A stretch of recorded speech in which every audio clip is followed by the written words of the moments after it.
नमस्कार, मैं संजीव चंदन। मेरे साथ हैं विनय ठाकुर, वरिष्ठ पत्रकार, इस त्रिकाल के संपादकों में एक। आप सबका बहुत बहुत स्वागत है। विनय जी, आपका भी बहुत स्वागत है। एक कहानी से बात शुरू करते हैं विनय सर।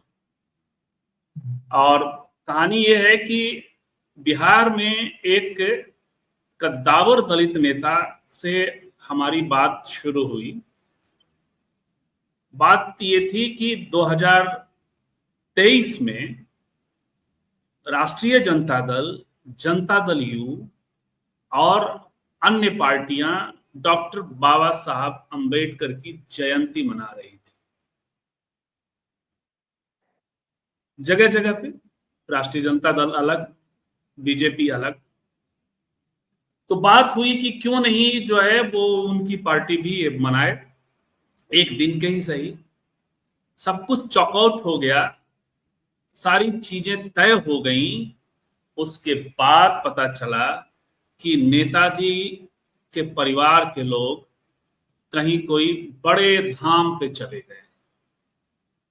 जो खर्च इधर होने वाला था वो प्रोग्राम कैंसिल हो गया। सारी तैयारियां हो गई, गेस्ट के टिकट जब टिकट बुकिंग की बारी आई, देश भर से लोगों को आने की तैयारी थी।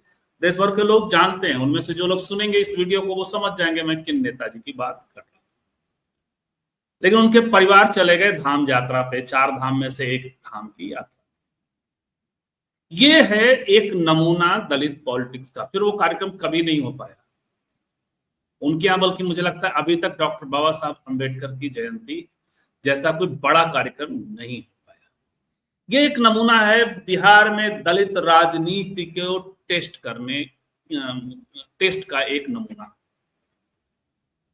दलित राजनीति दो तरह से आप उसके तासीर को माप सकते हैं। एक है पार्लियामेंट्री पॉलिटिक्स में उपस्थिति के लेवल पे, और दूसरा है सामाजिक स्तर पे, सांस्कृतिक स्तर पे उनकी मौजूदगी को लेकर के।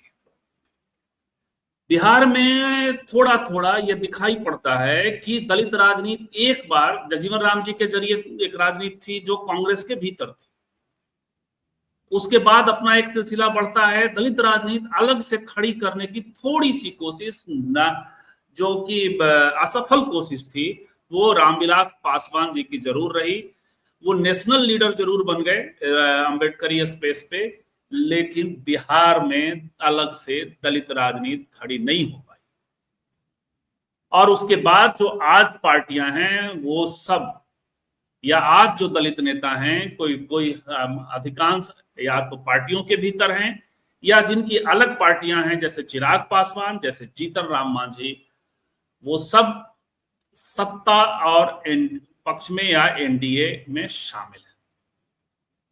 राजनीतिक रूप से वैसे चिराग पासवान ने घोषणा की है कि बहुजन भीम सम्मेलन करेंगे। देखते हैं उसमें क्या होता है। अभी उनके यहां से एक सूची प्रवक्ताओं की जारी हुई है जिसमें अधिकतम सवर्ण है, तो अधिकतर नहीं। तो देखते हैं कि वो क्या करते हैं, क्योंकि वो जो करते रहते हैं वो तो सब हम लोगों के सामने। लेकिन ये बात रही आइडियोलॉजी की। आइडियोलॉजी के अलावा ये दल अपने हिसाब से सत्ता में भागीदारी करते रहे हैं, कुछ सांसदों को बनाते बिगाड़ते रहे हैं, कुछ सवर्ण सांसद भी इनके जरिए बनते रहे हैं, विधायक बनते रहे हैं, और कुछ दलित रिप्रेजेंटेशन भी होता रहा है। अपने अपने ढंग से राजनीति बनाए रखने की कोशिश चिराग पासवान की है और जीतन राम मांझी की। लेकिन क्या इनकी राजनीति इतनी असरकारी है? आज भी मुसहर समुदाय का जो लिटरेसी रेट है वह 10% के आसपास है। तो इसकी जिम्मेवारी जीतन राम मांझी जी की भी क्यों नहीं बनती है, जो पिछले 5 दशक से बिहार की राजनीति में है। या वो मुसहर जाति की बात में। अब एक वजह इसकी क्या हम तलाशे राष्ट्रीय जनता दल और जदयू के जरिए 90s के बाद जनता दल, फिर राष्ट्रीय जनता दल, फिर समता पार्टी, जदयू आदि इत्यादि, जिसमें बीजेपी भी एक। तो यहां गैर ब्राह्मणीकरण तो राजनीति का हो चुका है, लेकिन दलित राजनीति उतना पावरफुली नहीं उभरा है। इसकी वजह क्या है? क्या इसके न्यूमरिक में, क्योंकि जो 15% 17% दलित आबादी है उसमें से मात्र 4 जातियां 15 से 16% की संख्या को पूरा करती है, और उसमें से 2 जातियों के कद्दावर लीडर ऑलरेडी हैं जिनकी चर्चा हमने की। तो क्या ये न्यूमरिक कोई बड़ा अम्ब्रेला पैदा नहीं होने दे रहा है, और कोई आंदोलन, कोई वैचारिक धरातल नहीं है, इसकी पुष्टि हमने की है, ये इसकी चर्चा हमने की। पुष्टि आप सब करें, और भी आप चाहें तो अपनी बात अपनी टिप्पणियों में दे सकते हैं। अब इसकी तुलना पेरियार की धरती से करते हैं। वहां भी गैर ब्राह्मण राजनीति खड़ी हुई। थेवर और बनियार जातियों ने के नेतृत्व में खास करके पेरियार की विचारधारा वहां फली फूली। डीएमके और एआईडीएमके की जो पूरी राजनीति रही वो द्रविड़ राजनीति ये पेरियार के अम्ब्रेला के नीचे ही रही। लेकिन वहां दलित राजनीति की क्या स्थिति है? आज भी कुछ गांवों में जो हाल फिलहाल में कुछ दीवारें तोड़ी गई, वहां दलित वो सब समझेंगे विनय जी से। विनय जी उधर वहीं बैठे हैं, तो हम दोनों थोड़ा सा उसकी चर्चा करेंगे और उसके आधार पर इसको समझने की कोशिश करेंगे। आज भी कुछ गांवों में दलित चप्पल पहन करके वहां नहीं चल सकते। अभी हाल फिलहाल में दलितों का एक बड़ा आंदोलन चेन्नई में हुआ जिसमें वो चप्पल सर पर रखकर चल रहे थे। मंदिर प्रवेश के लिए भी वहां आज भी संघर्ष होता है, इसके बावजूद कि गैर ब्राह्मण बड़ी संख्या में मंदिरों में पुजारी है। हालांकि बिहार में यदि संघर्ष नहीं होता है तो इसका मतलब ये नहीं कि ये सेटल्ड क्वेश्चन है, ये सब कुछ ठीक हो चुका है। क्योंकि मैंने अपनी आंखों से तो किसी मुसहर को पूजा करने के लिए किसी ब्राह्मण के इलाके में, किसी भूमिहार के इलाके में, किसी राजपूत के इलाके में बने मंदिर में प्रवेश करते हुए तो नहीं देखा है। अब विनय जी ने देखा होगा तो अलग बात। तो खैर इन सब पर बात करेंगे। थोड़ी सी छाया साया तमिलनाडु की, इसलिए कि मैंने पेरियार की जो राजनीति थी, समतावादी राजनीति थी, उसके आधार पर बनी हुई पार्टियां हैं, और वहां की दलित पॉलिटिक्स, और यहाँ लोहिया जयप्रकाश वाली जो राजनीति रही, और वहां जो समाजवादी राजनीति, गैर ब्राह्मणीकरण राजनीति का हो गया, लेकिन वहां की दलित पॉलिटिक्स को हम तुलनात्मक तौर पे देखने की कोशिश करेंगे अगले आधे घंटे में। विनय जी फिर से आपका बहुत बहुत स्वागत है। एकदम से पहली टिप्पणी मेरी टिप्पणी के बाद आप आगे बढ़ाएं, फिर सवालों की। धन्यवाद संजीव जी, आपने बात जहाँ शुरू की है मैं वहीं से करूंगा कि आपने कहा कि एक प्रमुख राजनीतिक परिवार बाबा साहब को लेकर के एक आयोजन करना चाहता था, और इन मौके पे वो 4 धाम की यात्रा पर वो चले। देखिए 2 चीजें होती है। एक तो जो पॉलिटिकल स्पेस में आप अपना पॉलिटिकल स्पेस हासिल करते हैं, राजनीतिक सत्ता हासिल करते हैं। दूसरी बात होती है कि आपका जो है वो कायांतरण या रूपांतरण होता है, और आप जो है वो सामाजिक व्यवस्था को बदलना चाहते हैं। देखिए कई बार ऐसा होता है कि जब आप सामाजिक आंदोलनों से नहीं आते हैं, आपकी वैचारिक जमीन बहुत पुख्ता नहीं होती है, आपके कमिटमेंट्स बहुत ठोस नहीं होते हैं, तो कई बार जब आप पावर बार्गेन के उसमें जाते हैं तो आप बहुत सारे कॉम्प्रोमाइजेज कर लेते हैं, जिसका आपने अभी भी उदाहरण दिया कि वो व्यक्ति राजनीतिक मजबूरियों के चलते, ऑप्टिक्स के चलते भले वो बाबा साहब के पास जाना चाहते हो, पर उनकी जो निजी गहरी आस्था जो है बाबा साहब के वैचारिक जो उनके ठोस बिंदु है उससे बंधे नहीं थे, और इसीलिए वो लौट करके जो ब्राह्मणिकल सिस्टम के जो चीजें हैं वहीं वो लौट करके जाते हैं। देखिए 2 चीज राजनीति में होती है। एक तो जो है कि आपका पॉलिटिकल रिप्रेजेंटेशन, जो न्यूमेरिकल रिप्रेजेंटेशन है, कई बार वो टोकन होता है, और कई बार वो टोकन जो है वो बाकी तमाम जो लिबरल या उदारवादी जो चर्चा होती है उन शर्तों को वो पूरा करता है। परंतु जो हम सामाजिक बदलाव की बात करते हैं, जो डिस्ट्रीब्यूटिव जस्टिस की बात करते हैं, उन शर्तों को वो पूरा नहीं करता है, क्योंकि वो जो संख्या होती है या वो जो व्यक्ति होते हैं जिसको हम लोग स्टैटिस्टिक्स में कहते हैं ना कि रिप्रेजेंटेटिव सैंपल, तो वो रिप्रेजेंटेटिव नहीं होते, वो उस फोल्ड में होते हैं पर वो दलित हितों के रिप्रेजेंटेटिव नहीं होते हैं। इसका एक उदाहरण आप ऐसे देखिए कि जो आंध्र प्रदेश में जो है, आंध्र प्रदेश पहले तमिलनाडु का ही एक हिस्सा था और वहां पे जो द्रविडियन पॉलिटिक्स वहां भी मजबूत थी। तो आंध्र प्रदेश में 1967 से 72 के बीच में 40 दलित एमएलए थे वहां, 40 दलित एमएलए थे। इसके बावजूद जिसमें से 24 जो थे वो कांग्रेस में थे, 7 स्वतंत्र पार्टी में थे, सीपीआई के 2 थे, सीपीआईएम के 2 थे, इंडिपेंडेंट 4 थे, आरपीआई के सिर्फ 2 थे। इसके बावजूद वहां जो दलित के जो सवाल थे उन सवालों को उठाने वाले यही 2 आरपीआई के एमएलए थे। क्यों? क्योंकि उनकी जो है वो जो मूल निष्ठा जो थी वो व्यक्तिगत राजनीतिक महत्वाकांक्षा भले वो पूरी करते। तमिलनाडु में देखते हैं कि तमिलनाडु में ये जो चर्निंग है वो ज्यादा है।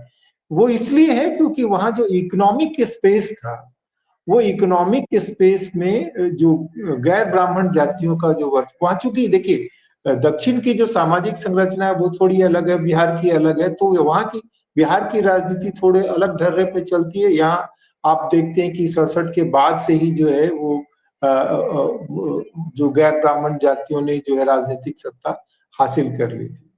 पर लेकिन वहां भी जो रास्ता खुला था वो रास्ता जो है राजा जी ने खोला था। और जो पेरियार थे वो पेरियार डीएमके के पक्ष में नहीं थे।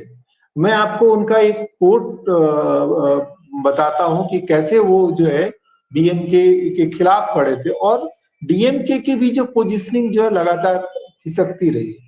उन्होंने जो 67 में कहा था वो कामराज के पक्ष में, और उनको डीएम जो अन्ना दुरई और ये जो कैंप जो राजनीतिक सत्ता हासिल कर रहा था उसका उन्होंने बहुत कड़ा विरोध किया था। हालांकि बाद में हम देखते हैं कि डीएमके ने जैसे भी हो बड़े परिवर्तन किए, टेम्पल्स में एंट्री जो है दलित जातियों की हुई, दलित पृष्ठ हुए, यहाँ तक कि महिलाओं को भी पृष्ठ नियुक्त किया। लेकिन इसके बावजूद वो जो संघर्ष है वो खत्म नहीं हुए। आज भी आप देखेंगे कि तमिलनाडु दलित पृष्ठ, ये बताइए कि दलित पृष्ठ वहां नियुक्त हुए क्या? हाँ, दलित पृष्ठ नियुक्त हुए, ठीक है। और यहाँ तमिलनाडु में ये भी एक परंपरा है कि जो कई मंदिर जो होते हैं उसमें गैर ब्राह्मण पृष्ठ भी होते हैं और बहुत सारे गैर ब्राह्मण मतलब आप कहना चाह रहे हैं नॉन ब्राह्मण मतलब ओबीसी की जो खास करके वहां 2 पावरफुल जातियां हैं, थेबर और बनियार, और आमतौर पे दलित उत्पीड़न की कहानियां उनके द्वारा ही ज्यादा आती हैं। हाँ, नॉर्थ में जो है बनियार के साथ जो पीएम के जिनके राजनीतिक विंग है, और वहां दक्षिण में जो है तेवर, और उनका वो संघर्ष भी काफी तीखा चला है। वहां पे आप खास करके साउथ तमिलनाडु में दलित वर्सेस तेवर में कई राजनीतिक हत्याएं हुई। जॉन पांडियन से लेके तमाम नाम आपके सामने जब आप वो चेक करेंगे। लेकिन कामराज के नेतृत्व में जो है वो काफी जो पॉलिटिकल ट्रांसफॉर्मेशन हुआ है। इसके बावजूद मैं ये कह रहा हूं कि वो जो जमीन के नीचे जो संघर्ष है वो काफी अभी भी चल रहा है। जैसे टेम्पल एंट्री अभी भी वो एक मुद्दा रहता है। आपको जो चिदम्बरम जो जगह है, चिदम्बरम में ये बहुत सांकेतिक रूप से दिखता है। चिदम्बरम मंदिर को लेकर के जो हिंदू रिलीजियस इंडोमेंट और दीक्षितार जो वहां के लोग हैं उसको लेके काफी लंबा जो है वो लीगल स्ट्रगल चला। सुब्रमण्यम स्वामी ने उसमें इंटरवेन किया और अभी भी वो चलता रहा। एक मंदिर में जब दलितों की एंट्री दी गई तो कास्ट हिंदूज ने वो मंदिर को ही अबंडन कर दिया, मंदिर को ही छोड़ दिया उन्होंने। ये दुखद है पेरियार की धरती पे यदि ऐसा ये सारी चीजें। लेकिन एक बात आप कह रहे हैं सर कि वहां कम से कम स्टेट इन प्रिंसिपल दलितों के साथ खड़ा है, जो पेरियार की आइडियोलॉजी से गाइडेड स्टेट में पार्टिसिपेंट पार्टियां हैं वो।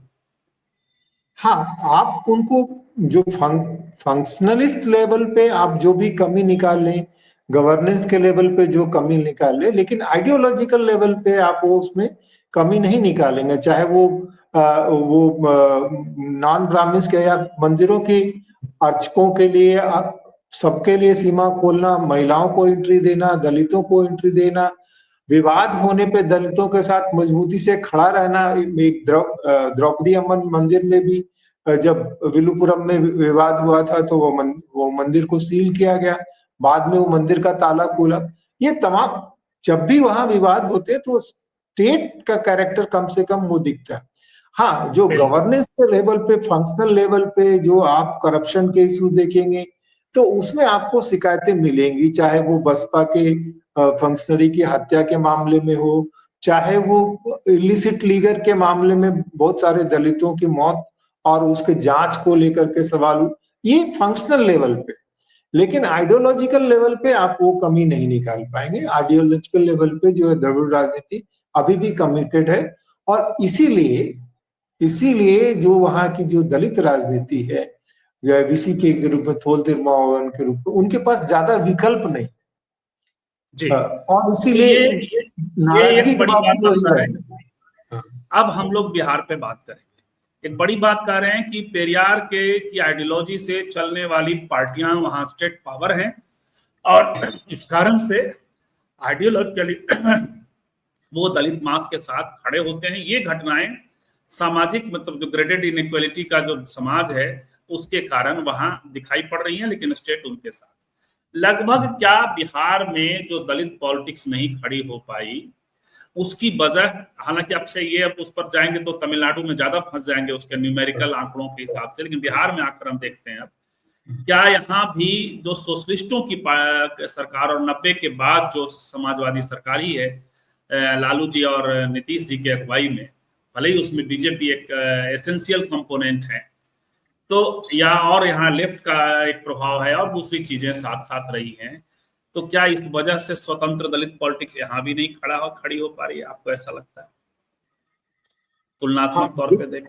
हाँ, तुलनात्मक तौर पर यहाँ जो है वो जो दलित नेता जो यहाँ पे जो भी पहले ये जो है सोशलिस्ट पॉलिटिक्स के अंदर से आए, पहले सबसे पहले जो एक इंट्रेंच कास्ट जो सवर्ण हिंदू का जो राजनीति पे जो वर्चस्व था, उस वर्चस्व को तोड़ा गया त्रिवेणी संघ के माध्यम से, है ना। पर जो बाकी जो दलित जातियां थी उसी के अंदर थी। अब जो पॉलिटिकल पावर का जो डेलीगेशन हुआ, वो डेलीगेशन नहीं हुआ। आपको रिप्रेजेंटेशन तो मिला, पर वो रिप्रेजेंटेशन टोकन था। जो नेता उभर करके आए दलित के, क्योंकि हम कांग्रेस में भी देखते हैं बहुत सारे दलित नेता थे, पर सवाल ये है कि उनकी ताकत कहां से आती थी? उनकी ताकत कांग्रेस के मंत्री एमएलए होने की वजह से आती थी, या उनकी जो ताकत जो थी अपनी राजनीतिक आंदोलन या अपनी जमीन से थी? वो अपने आप में नेता थे या कहीं होने की वजह से नेता थे? देखिए, इसीलिए यही फर्क है जगजीवन राम में और अंबेडकर में। अंबेडकर बहुत राजनीतिक सफलता नहीं हासिल कर पाए, लेकिन आज भी वो बड़े नेता है। पर जगजीवन राम कांग्रेस में होने की वजह से उनका पूरा व्यक्तित्व वहीं रह गया, वो अपने आप में बड़े नेता नहीं थे।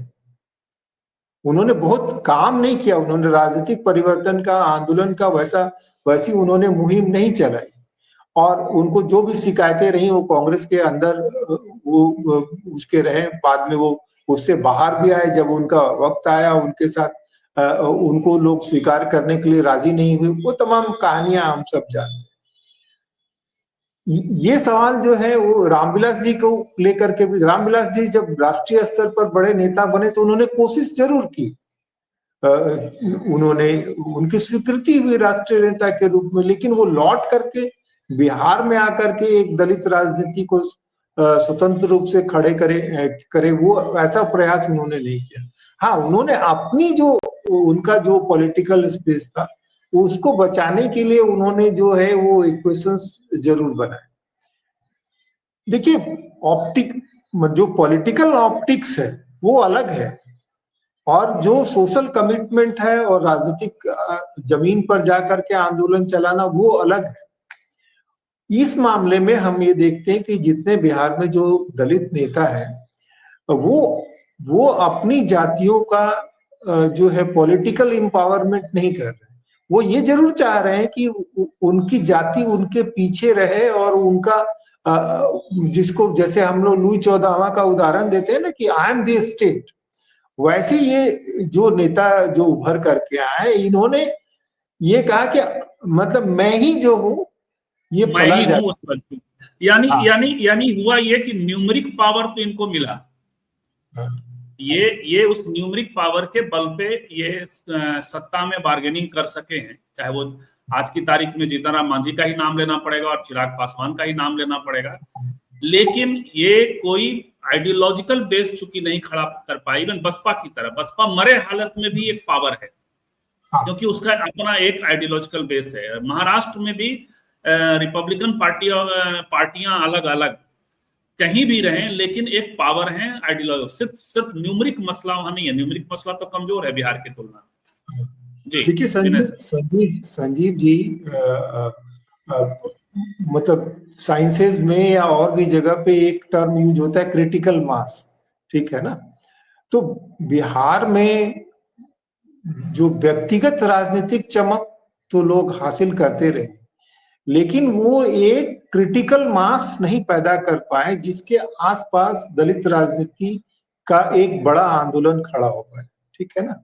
हम हमारे सामने जीतन राम मांझी आते हैं, जीतन राम मांझी आते हैं, एक चमक पैदा करते हैं। जब वो मुख्यमंत्री होते हैं तो उनके बयान अलग तरह के होते हैं, जब वो मुख्यमंत्री नहीं रहते हैं और जब वो स्विच ओवर करते हैं तो उनके बयान किस तरह के आते हैं। और वो ऐसा कोई मुहिम या कोई आंदोलन नहीं चलाते हैं जिसके आधार पर उनकी पार्टी का जो है सामाजिक आधार बिल्कुल विस्तृत हो। बाकी उनके जो जो जिसको कहे कि सहोदर जातियां हैं, जो एक ही तरह की राजनीतिक जमीन पे खड़े हैं, वो उन पर भरोसा नहीं कर पाती। वो बिल्कुल। फिर उनकी जो राजनीति होती है वो जोड़ घटाव वाली राजनीति होती है कि इनको टिकट देने से और हमारी जाति का इतना वोट होगा, उधर चला जाएगा तो हम जीत जाएंगे।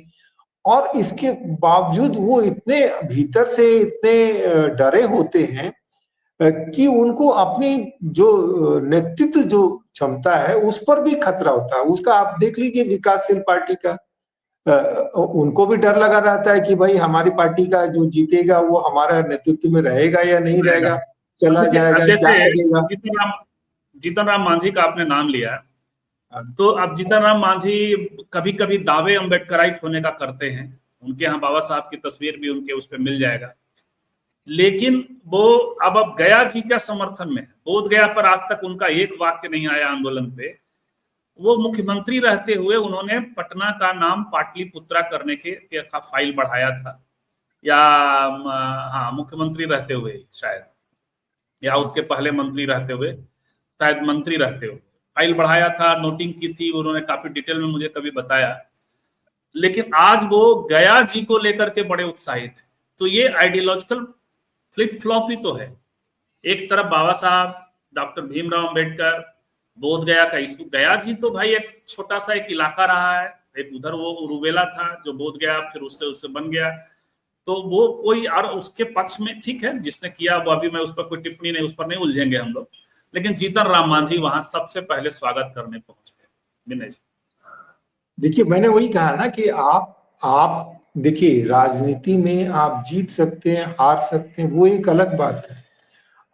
मैंने तो पहले ही कहा ना कि बाबा साहब की राजनीतिक सफलता नहीं है, लेकिन उनके विचारों की इतनी ताकत है कि आज उनके जाने के इतने दिन बाद भी सरकारों को ना चाहते हुए, जो पार्टियां चाहती नहीं है, जो हमेशा से उनके विचारों के खिलाफ रही, उनके जड़ खोदने में लगी रही, वो पार्टियां भी आज उनको उनकी तस्वीर आगे करके राजनीति करने को बाध्य है। तो ये होती है विचारों की ताकत जो यही लौट बात करके पेरियार पे भी लागू होता है ना भाई। पेरियार के आप हाँ, कह रहे हैं, पेरियार की पार्टियां जो हैं पेरियार के नाम पे चलने वाली, कम हाँ, से कम वो दलित मुद्दों में फिर दलितों के साथ जाकर खड़ी हो जाती है। हाँ। और एक कोशिश जी, उसमें ये देखिए पेरियार के भी जो शिष्य थे उन्होंने भी बदला, लेकिन जो कोर वैल्यू जो कोर इश्यूज है उससे वो नहीं डिगे। यहाँ क्या हो गया कि यहाँ जो दलित आप देखेंगे दलित जातियों में भी, और आप बाकी जगहों पे भी देखेंगे कि जैसे उनके पास में जो राजनीतिक सत्ता आती है, तो जो पॉलिटिकल ब्रोकर्स जो होते हैं, पावर ब्रोकर्स होते हैं, वो तुरंत ही चारों तरफ से उस नेतृत्व को घेर लेते बिल्कुल हैं। और और उसके बाद जो है उनके चरित्र में कोई खास बदलाव नहीं होता। उसकी एक वजह ये भी होती है कि आप सिर्फ पॉलिटिकल पावर, मतलब आप हवाई जहाज हासिल करने पे जोर लगाते हैं, हवाई जहाज उड़ाएंगे कैसे, उसका फ्यूल कहां से आएगा, कौन उसमें बैठेगा, इसकी तरफ आपका कोई ध्यान ही नहीं होता है। तो आपको कोई अगर हवाई जहाज दे भी देगा तो आप उसको छू करके खुश हो सकते हैं कि भाई ये राजा का हवाई जहाज था, कभी राजा साहब इसमें चढ़ते थे, आज हम बैठे हैं। अब इसके देखिए, अलावा एक हमारे मित्र का अनुभव है कि वो जब रामविलास जी से मिले, दलित समाज से आने वाले मित्र का, और उनसे परिचय कराया गया कि ये पत्रकार हैं और जो है, तो मैं कहा एक आध पत्रकार के आ जाने से क्या होता है, कभी कोई उस तरह से आप नहीं होता है तो आप तो कोशिश करेंगे। लेकिन खैर, 2-3-4 टिप्पणियां आई हैं और बहुत वैल्यूएबल टिप्पणियां हैं, उस पर हम लोगों को बात करनी चाहिए, अभी करेंगे। लेकिन ये हुआ जरूर कि रामविलास जी हों, आजकल चिराग जी तो कलाबा बांध के उनसे बहुत 4 कदम आगे आ गए हैं, वो बहुजन भीम सम्मेलन करेंगे। लेकिन एक बात है विनय, बहुजन भीम सम्मेलन करते हैं वो कलाबा उलाबा के साथ के बावजूद, तो पॉलिटिकली एक स्टेप आगे इसलिए जा रहे हैं कि रामविलास जी की जो पॉलिटिक्स थी वो दलित प्लस अपर कास्ट थी। वो उन्होंने कोशिश की उस दलित प्लस कंस्टिट्यूंसी अपर कास्ट नहीं था। देखिए, बिहार में जो राजनीतिक संघर्ष चला, उसमें जब जो पॉलिटिकल डोमिनेशन हटा, उसमें से सबसे तीखा संघर्ष जो है भूमिहारों ने किया। और वही भूमिहार जहां भी उनको स्पेस दिखा, वही भूमिहार आपको रामविलास पासवान की पार्टी में भी मजबूती से दिखेंगे, और वही भूमिहार जो है आपको बीजेपी में भी मजबूती से दिखेंगे, वही लड़ते दिखे। कमोबेश यही स्थिति आपको जीतन राम मांझी के साथ। लेकिन कांग्रेस का अपर कास्ट और दलित ये कॉम्बिनेशन, और इनके द्वारा दलित और अपर कास्ट कॉम्बिनेशन, दोनों में फर्क तो है। इसलिए है कि एक वर्चस्वशाली जमात की आइडियोलॉजी की पार्टी है और दूसरा आप स्पेस बनाने को। लेकिन चिराग पासवान जो करने जा रहे हैं बहुजन भीम सम्मेलन, वो एक मायने में थोड़ा सा 4 कदम आगे इसलिए है, 2 कदम आगे इसलिए है कि वो बहुजन जातियों के साथ संवाद करने की कोशिश करने जा रहे हैं। हो सकता है अति पिछड़ा उसमें ज्यादा वो जोर दें। देखिए, चिराग पासवान के साथ जो प्लस है, वो प्लस ये है कि युवा है, अच्छा बोलते हैं, ठीक है ना, और रामविलास पासवान की विरासत है। लेकिन उनका जो माइनस है, वो माइनस है कि उनको अभी ये साबित करना है कि वो सही मायने में अपनी जो माता के साइड वाले जो लीनियज है उससे वो बाहर निकल चुके हैं, और वो अपने पिता वाली राजनीति में पूरी तरह से उसके प्रति है, ठीक है ना। तो अभी देखिए, एक जिसको बोलते हैं ना, लालू यादव की जो सबसे खास बात है कि बोली बानी और सोच, वो सब कुछ जो है उसी समुदाय से उनका मैच करता है, उसको रेजोनेट करता है, जिसका वो रिप्रेजेंट करते हैं। लेकिन जो चिराग जी जो है, इनकी अभी बोली बानी और जो सोच उसी तरह से इमेजरी भी उनको वहां नहीं रखता। हाँ, नहीं, इमेजरी में तो वो देखिए, वो अभी जो जिसको वो जो पढ़ करके जो आते हैं ना कि यहाँ से इतना फोटो लेना और ये एंगल लेना, जो उस वाले में है। और बीजेपी ने उनकी बहुत मिट्टी पलीत की थी कि रामविलास जी का निधन हुआ था, और वो एक वीडियो क्लिप कितना सही था, कितना गलत था, ठीक है ना। अगर वो वीडियो सही है, तो वो वीडियो अगर सही है तो उनको बहुत ही जो पॉलिटिकल कमिटमेंट और उसके हिसाब से बहुत नीचे सवाल देखिए, चिराग पासवान के पॉलिटिकल कमिटमेंट पे सवाल तो है। ये पूरे दलित राजनीति के, आज तो हम लोग बात कर रहे हैं, तो यहाँ कहीं भी दलित राजनीति में कम से कम इन 2 जातियों के कद्दावर लीडर्स हैं। लेकिन इन्होंने कोई बहुत कद्दावर, कम से कम जीतन राम मांझी तब से तो हो ही गए हैं 2015 से, जब से वो सीएम बने थे। संजीव जी, जो सबसे निराशा वाली बात जो है वो विकासशील इंसाफ पार्टी की है, क्योंकि उस जाति का बेस बहुत है और वो जाति जो है एक क्रिटिकल मास दे सकती है, क्योंकि इकोनॉमिकली भी वो बहुत ठोस है और न्यूमेरिकली भी वो ठोस है, ठीक है ना। तो इसीलिए बीजेपी में उनकी जगह बनी, पर उतनी नहीं बन पाई। और कई अगर कोई सही नेता होता, ठीक है ना, तो वो एक मास दे सकते थे जिससे लेकिन वो दलित संयोग से वो अति पिछड़ा जातियों में आते हैं और उनकी राजनीति अलग से एकदम से अलग है। और वो हाँ विकासशील पार्टी की, उस पर भी कभी बात करेंगे। आजकल वो भी अलग अलग तरीके से, एक दो दिन में हम लोग जरूर उन पर डिटेल बात करेंगे। बरसाती लाल वर्मा देखिए कह रहे हैं कि 3 से 4% वाले कुर्मी से बिहार में 20 साल से मुख्यमंत्री कुंडली मारकर बैठे। क्या बिना दबंग जातियों के सहयोग से संभव होता है? दलित नेतृत्व को दबंग जाति का सहयोग नहीं मिलता और नहीं, ऐसा तो नहीं है। बिहार में तो दबंग जातियों ने सहयोग इनको दिया, लेकिन इसके बावजूद कोई बड़ा फलसफा तैयार नहीं हो पाया। इसकी वजह हो सकता है न्यूमरिक भी हो और इनकी आइडियोलॉजी में भी हो। विनय जी। नहीं, वो देखिए, ये बात तो है कि जो लालू यादव से जो लोग पीड़ित अपने आप को महसूस करते थे, जिनको लगा कि उनका वर्चस्व खत्म हुआ है, उनके लिए लालू यादव का विरोधी कोई भी जो एक वायबल अल्टरनेटिव देता था वो उसके साथ रहे। और संयोग से जो शासन का जो अनुभव था, जो पढ़ाई लिखाई का जो प्रतिशत था, वो प्रतिशत जो था वो कुर्मी जातियों में था और आंदोलन के दौरान भी रहते, तो इसीलिए नीतीश कुमार और वो फ्लिप फ्लॉप जो नीतीश जी का होता रहता है, वो वही सोशल बैलेंस हिलने से वो उनका होता रहता है।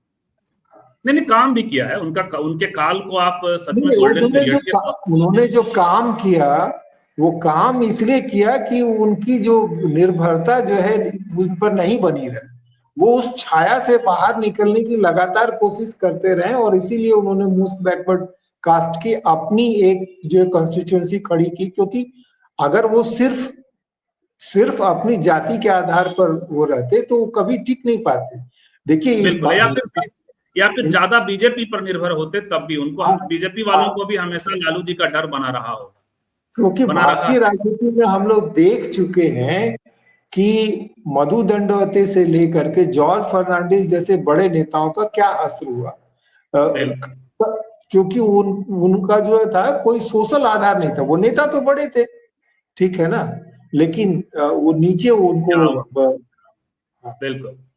ये देखिए, चुनाव तो बिहार में हो रहे हैं, लेकिन बीजेपी ने महाराष्ट्र में बिहार के मजदूरों का वहां पर काम कर सर्वे कर सूची बनाकर वोट खरीदा भी जा रहा है। विपक्षी भी सो रहे हैं, बीजेपी ने काम शुरू कर दिया। ये एक सूचना दे रहे हैं एल.आर. भारती जी। ये अगर सूचना दे, देखिए एक बात मैं आपको बता दूं कि बिहार के बहुत सारे मतदाता जो हैं गुजरात में, महाराष्ट्र में, तमिलनाडु में, जिसको हम लोग कह लें कि पॉलिटिकल नो मैंस लैंड में रह रहे हैं, वो जहां रह रहे हैं वहां उनका कोई पॉलिटिकल रिप्रेजेंटेशन नहीं है। और जहां उनका पॉलिटिकल रिप्रेजेंटेशन होना चाहिए वहां के नेताओं को उनकी कोई फिक्र नहीं है कि जहां वो काम कर रहे हैं वो किन हालातों में रह रहे हैं, कितने अपमानजनक ढंग से रहते हैं। कभी कोई बड़ी घटना हो जाती है, बीजेपी यदि उसमें काम कर रही है तो आप भाई वो पॉलिटिकल पार्टी है, उसको तो आप मना नहीं कर सकते ना। आप तो भाई उसकी मैं मना करने की तो बात ही नहीं कर रहा हूँ। मैं ये कह रहा हूँ कि वो आगे हैं आपसे। आप जो ज्यादातर जो जातियां जो वहां काम कर रहे हैं, मैं तो घूमा हूं, मैंने देखा है कि जो बच्चे अभी मैट्रिक नहीं पास किए हैं, जिनकी मूंछें नहीं आई है, वो 15-15, 16-16 घंटा काम करते हैं सिर्फ पैसों के लिए। और उसके बाद उनके पास पैसे होते खर्च करने की, उनको वो नहीं होती, तो फिर वो विशियस कंजम्पशन में जाते हैं और वो लड़ाई झगड़े और तमाम वो तो रहते ही है। बिल्कुल। देखिए रामाशंकर सिंह कह रहे हैं चिराग पासवान तकनीकी रूप से भले दलित हो, मानसिक रूप से तो कतई नहीं है। रामविलास पासवान जी जरूर दलित थे, समाजवादी भी थे। चिराग न दलित है न सामाजिक न्याय की राजनीति को मजबूत कर सकते हैं। हाँ, ये है, इस पर हम लोगों ने काफी लंबी बात कर ली, लेकिन आजकल वो बहुजन भीम संसद जो करने जा रहे हैं उसका एक संदर्भ ये है कि थोड़ा सा एक कोशिश चिराग पासवान की ये है कि वो जो दलित और सवर्ण कॉम्बिनेशन से जो राजनीति वो करते रहे अब तक, उससे थोड़ा आगे बढ़ने की कोशिश करेंगे, लेकिन पता नहीं वो कितना कर पाएंगे, कितनी विश्वसनीयता बना पाएंगे। चिराग के हाथ में कलावा चंदन टीका, ये तो हम लोगों ने बात कर ली, इमेजरी है उस पे। राजनीतिक सामाजिक बनावट में दलित नेतृत्व बड़ी सांसद में जीवित रहने भर का सांस ले पाता है, ये है। और नंदलाल जी कह रहे हैं कि चिराग पासवान जी की राजनीति पर जितना समय आप दें शायद उतना वे खुद नहीं देते होंगे, लीज पर आराम कर रहे हैं। चलिए भाई, हम लोग सबको सारे माहौल को तलाशने की कोशिश करते हैं, हमारा काम है जिसको जितना। पिछड़े और दलित शीर्ष नेतृत्व वाली कुछ पार्टियों को भाजपा ने खाद पानी देकर अस्तित्व को बनाए रखा जाए ताकि सवर्णों को प्रतिनिधित्व वहां दिया जाए और भाजपा सोशल इंजीनियरिंग को ढोंग कर सके। पिछड़े और दलित शीर्ष के नेतृत्व वाले कुछ पार्टियों को भाजपा ने खाद पानी, चलिए इस प्रकार के दो चीजों पे मुझे लगता है, एक तो ये कि आप उसमें हम इस खाते में हम ईवीएम थ्योरी को भी डालते हैं कि चुनाव के हारने के बाद ये चर्चा होती है, चुनाव के पहले आप ईवीएम को लेकर के कोई एक राय बना नहीं पाते। बीजेपी भी पहले विपक्ष में थी तो वही करती थी। और दूसरा कि कोई एक मोगेम्बो है जो सब कुछ डील कर रहा है, बीजेपी सब कुछ डील कर रही है कि खाते में जब आप डाल देंगे, तो मुझे लगता है विनय सर कि न चिराग पासवान पे बात कर पाएंगे, न जीतन राम मांझी पे बात कर पाएंगे, न आप किसी पे भी रामदास आठवले पे बात कर पाएंगे, न बहन जी पे बात कर पाएंगे, किसी पे भी। विनय सर। हाँ, वो जो आप ये कह रहे हैं ना कि ये जो अल्टरनेट फोर्सेज हैं, जब तक आप खेल के नियम बदलने में नहीं सफल होंगे, ठीक है ना, आप भी उसी खेल में रहेंगे, तो फिर आप जो खेल में पहले से है उसको आप मात नहीं दे पाएंगे, है ना। जो सामाजिक न्याय वाली जो जातियां, जो राजनीति है या जो जातियां हैं, उन्होंने, मैंने कहा ना कि आप हवाई जहाज तो आपको मिल गया, लेकिन उस हवाई जहाज का आप करेंगे क्या, चलाएंगे कैसे, किसको ले जाएंगे, वो सीखना जरूरी है। तो देखिए, बिहार में जो शिक्षा की जो दुर्गति हुई है, और जो शिक्षा को उनको बाकी लोगों तक ले जाना चाहिए था, टेक्निकल एजुकेशन, आप प्राइवेट में रिजर्वेशन की बात कर रहे हैं, वो तभी आप सफल हो पाएंगे जब वो प्राइवेट वालों को लगेगा कि ये जिन लोगों को हम रखेंगे वो हमारे काम आ पाएंगे, वो एक वायबल आप उनको भी दे पाएंगे। अदरवाइज वो संघर्षों में ही फंसा रहेगा। जो सैद्धांतिक रूप से आप वहां एक नैतिक सवाल भी है। ये प्राइवेट यूनिवर्सिटीज के लोग वो बल्कि इनको तो मुहिम प्राइवेट यूनिवर्सिटीज के मामले में कुछ और भी चलाना चाहिए। ये घटना कितना सच है मुझे नहीं पता, फिर भी मैं ले रहा हूं इसको कि काशी विश्वनाथ मंदिर का वहां के ब्राह्मण लोगों ने बहिष्कार कर दिया था कि वहां पर सबका प्रवेश हो गया। उसके लिए करपात्री महाराज का मीर घाट का नया विश्वनाथ मंदिर बनाया, जो कि बहुत, पता नहीं ये कितना सच है ये घटना, लेकिन नहीं, ये तो मुझे नहीं याद है, पर ये मुझे याद है कि शायद इंदिरा गांधी को जो है वहां काशी विश्वनाथ मंदिर में जाने से रोक दिया गया था, तो फिर कमलापति त्रिपाठी ने जो है इंटरवेन करके कि ये मेरी बेटी है, और उस हिसाब से उनको मंदिर में एंट्री दी गई। ये चीजें वो होती रहती जी। नीति पहली बार कुछ दिन के लिए आए, सारे सवर्ण बाहुबलियों के साथ थे। रामविलास जी की पार्टी में आज भी सवर्ण बाहुबलियों का जमावड़ा है। तो चलिए, चिराग जी अब कोशिश कर रहे हैं कि भीम संसद का आयोजन करेंगे और उसमें बहुजन भीम संसद की बात वो कर रहे हैं। तो देखते हैं कि ये कितना कायदे से कर पाते हैं, क्योंकि आप जो है बबूल के पेड़ से आम की कितनी उम्मीद करेंगे। उनकी जो पूरी आइडियोलॉजी है हाथ के कलावा वाला, वो सब हम आप जानते हैं विनय सर। और जीतन राम मांझी जी की पॉलिटिक्स पर भी हम लोगों ने कायदे से बात की। तो कहीं भी जी आप कुछ कहना चाह रहे हो, नहीं तो कंप्लीट कर। मैं ये कहना चाह रहा हूँ कि जो बात हम लोग राहुल जी के संदर्भ में कहते रहे, वही बात चिराग पासवान की। चिराग ने घोषित तो किया कि उनका बिहार में मन लगता है, लेकिन तो फिर आप दिल्ली से आकर के पटना में एक घर लीजिए, वहां रहिए, और तब वो रुक जाए। वहां आके रुकिए। और वो ये भीम सांसद अगर आप करना चाहते हैं तो ये जो है कोई इवेंट मैनेजमेंट कंपनी के जरिए मत कराइए। आप खुद आइए, बैठिए, लोगों से बात करिए, लोगों का चयन करिए और वो फिर कैडर खड़ा कीजिए। अदरवाइज आपके पास पॉलिटिकल पावर आ जाएगा, उसमें आपके पास रखने के लिए लोग नहीं होंगे और फिर उस स्पेस में वही फिर इवेंट होगा और पता नहीं वहां उनकी वोकैबुलरी क्या होगी, फिर वही हनुमान, फिर वही कलावा, फिर वही बातचीत। तो आप कितना बहुजन भीम वाला नाम भी ऐसा उन्होंने ले लिया, बहुजन भीम, जो उन पर बड़ा बर्डन पड़ेगा। यदि वो कुछ और कर देते, ओबीसी एससी कर देते तब भी चल जाता, लेकिन ये वाला जो लिया है वो उसमें एक खास आइडियोलॉजी निहित होती है। लेकिन कुल मिलाकर के हम लोगों ने दोनों जगहों की तुलना में बात की। दोनों ही जगह पे गैर ब्राह्मणों की सत्ता है, तमिलनाडु में भी और बिहार में भी, लेकिन दोनों ही जगहों पे स्वतंत्र दलित पॉलिटिक्स की मुश्किलें हैं।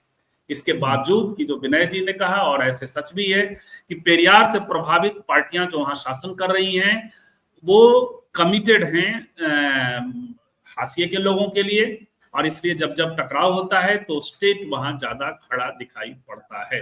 लेकिन फिर भी सवाल है कि जितना ज्यादा हो सके सत्ता अपने जरिए, अपने द्वारा संचालित हो, वो स्थिति वहां नहीं बन पाई और वही स्थिति बिहार में है। यहाँ ज्यादातर भूमिका दलित नेताओं की दिखाई पड़ती है, क्योंकि यहाँ कोई आइडियोलॉजिकल बेस बनाने में दलित नेता असफल रहे। बहुत बहुत धन्यवाद विनय सर, आपने समय निकाला, और जितने भी आउटसाइड पैनलिस्ट थे आप सबका भी बहुत बहुत धन्यवाद। मिलते हैं फिर।